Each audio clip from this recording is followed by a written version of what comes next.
Bismillahirrahmanirrahim. Assalamualaikum warahmatullahi wabarakatuh. Alhamdulillahirabbil alamin. Wassalatu wassalamu ala asyrafil anbiya'i wal mursalin wa ala alihi wa sahbihi ajma'in. Amma ba'd. Sebelumnya saya ucapkan terima kasih kepada Bapak Abdul Kahfi Amrullah SPDI MPD yang telah memberikan kesempatan kepada saya untuk menyampaikan materi pada hari ini, yaitu merumuskan judul karya ilmiah yang efektif.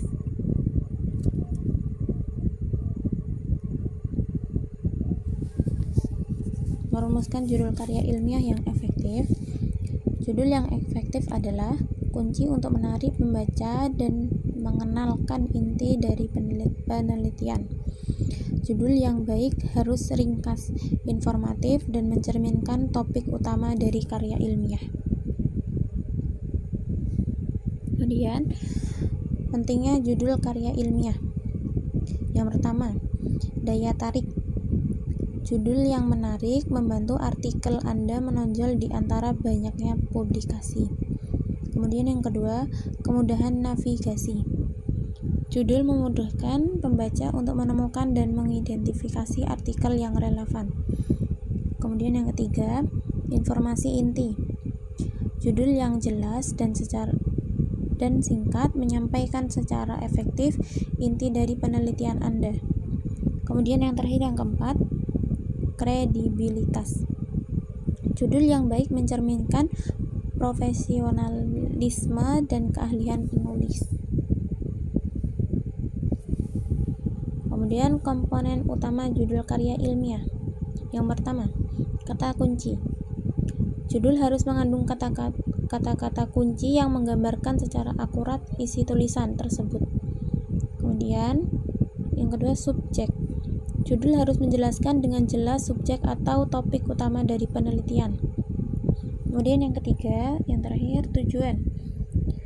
Judul sebaiknya memberikan gambaran tujuan atau fokus penelitian yang dilakukan.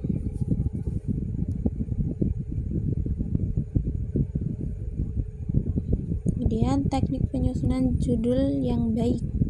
Yang pertama, ringkas dan jelas. Judul yang efektif terdiri dari 10-12 kata dan langsung menyampaikan inti penelitian tersebut. Kemudian yang kedua, hindari singkatan. Gunakan kata-kata yang umum, dapat dimengerti, dan hindari penggunaan singkatan. Kemudian yang ketiga, aktif dan informatif. Pilih kata-kata yang aktif dan informatif untuk menarik perhatian pembaca. Kemudian yang terakhir, spesifik dan unik. Judul yang spesifik dan unik membantu artikel Anda menonjol di antara publikasi lain. Kemudian latar belakang karya ilmiah, definisi dan fungsi. Yang pertama, definisi. Latar belakang adalah bagian pendahuluan yang menjelaskan konteks dan alasan dilakukannya penelitian. Kemudian fungsi. Latar belakang berfungsi untuk memperkenalkan topik, menjelaskan pentingnya penelitian dan memotivasi pembaca. Kemudian konektivitas. Latar belakang yang baik menghubungkan penelitian saat ini dengan penelitian sebelumnya dan teori yang ada. Kemudian unsur-unsur latar belakang karya ilmiah. Yang pertama, konteks umum. Penjelasan tentang topik secara luas yang melatar belakangi penelitian. Kemudian yang kedua, tinjauan literatur. Ringkasan penelitian-penelitian sebelumnya yang terkait dengan topik. Kemudian yang ketiga, pernyataan masalah. Identifikasi kesenjangan atau permasalahan yang mendasari penelitian. Kemudian langkah-langkah menyusun latar belakang karya ilmiah. Langkah-langkahnya, yang pertama, identifikasi. Kenali topik, masalah, dan tujuan penelitian Anda. Kemudian yang kedua, eksplorasi. Telusuri literatur yang relevan dan penting untuk mendukung penelitian Anda. Kemudian, sintesis. Rangkum dan integrasikan temuan-temuan dari berbagai sumber. Kemudian yang keempat, susun latar belakang secara logis dan kohesif.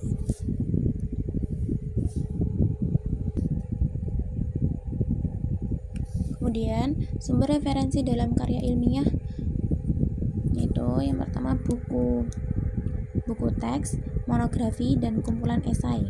Yang kedua artikel dari jurnal ilmiah, majalah, dan surat kabar. Kemudian yang ketiga online, sumber digital yang seperti e-book, artikel daring, dan database. Kemudian yang keempat lainnya seperti tesis disertai laporan penelitian dan konferensi.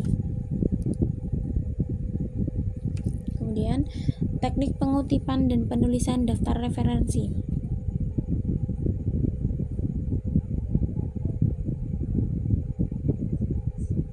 Di situ terbagi menjadi tiga teknik pengutipan dan penulisan daftar referensi. Pengutipannya yang pertama, mengutip sumber secara akurat sesuai gaya penulisan ilmiah. Penulisan daftar referensinya itu mencantumkan daftar sumber yang digunakan dalam format yang terstandar. Kemudian yang kedua,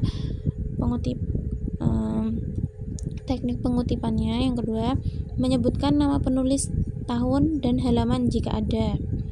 Kemudian penulisan daftar referensinya mencantumkan informasi penulis, judul, penerbit, dan tahun terbit. Kemudian teknik pengutipan yang ketiga, menggunakan kutipan langsung atau tidak langsung yang relevan. Itu penulisan daftar referensinya menyusun daftar referensi secara alfabetis berdasarkan nama penulis. Kemudian yang terakhir, kesimpulan. Yang pertama, judul yang efektif yaitu judul karya ilmiah yang baik harus ringkas, informatif, dan mencerminkan inti penelitian. Kemudian latar belakang yang komprehensif. Latar belakang harus menjelaskan konteks, masalah, dan pentingnya penelitian. Kemudian yang terakhir, penulisan referensi. Pengutipan dan penulisan daftar referensi harus mengikuti format yang baku.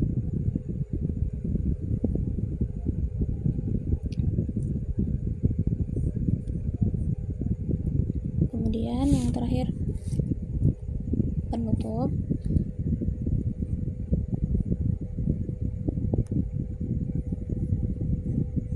Terima kasih. Mungkin sampai sini materi yang dapat saya sampaikan hari ini.